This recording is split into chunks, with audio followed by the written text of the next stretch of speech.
means that if you were brought up in the city, you'd be hard-pressed to understand what a shepherd is, because we don't live in an agrarian society.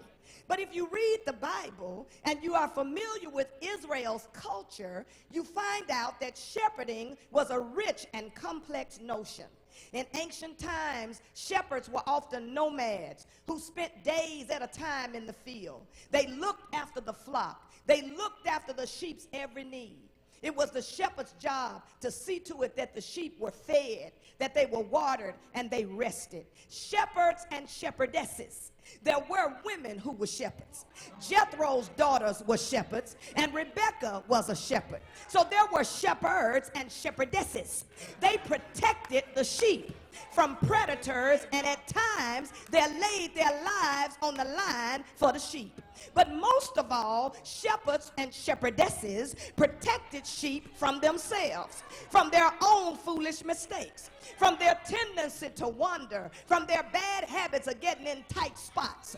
There was nothing glamorous about a shepherd or a shepherdess's life, because a sheep couldn't live without a shepherd or a shepherdess. The responsibility of the shepherd or the shepherdess was that they were accountable for the welfare and the safety of the sheep. But not only is the shepherd looking after us, I want to tell somebody that he's looking out for us. Oh, somebody missed your place to shout. You see, what you got to understand about sheep and shepherds is that sheep have natural predators. They are coyotes and wolves.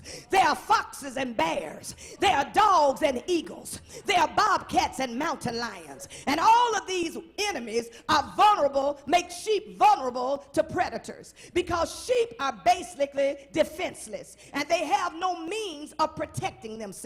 Not only are sheep defenseless and dependent, but they are singularly unintelligent. In other words, sheep lack discernment. They don't always know how to distinguish a wolf, because a wolf can come disguised as a sheep. And so sheep are not only defenseless, but they don't have good discernment. They don't always recognize when they're dealing with a sheep or a wolf in sheep's clothing.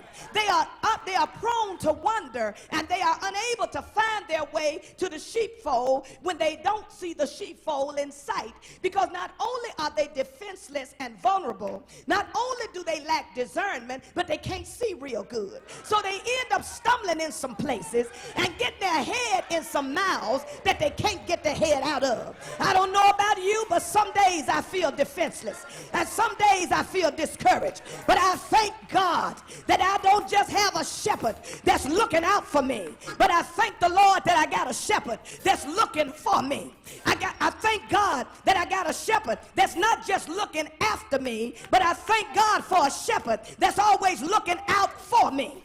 But not only do we have a shepherd that's looking after us and that's looking out for us, but you ought to tap your neighbor and say, you got a shepherd that's not just looking after you. You got a shepherd that's not just looking out for you, but you also got a shepherd that's looking for you. Oh, you ought to tap somebody and tell them that you got a shepherd that's not just looking after you. He's not just looking out for you. But can I help somebody in here this morning?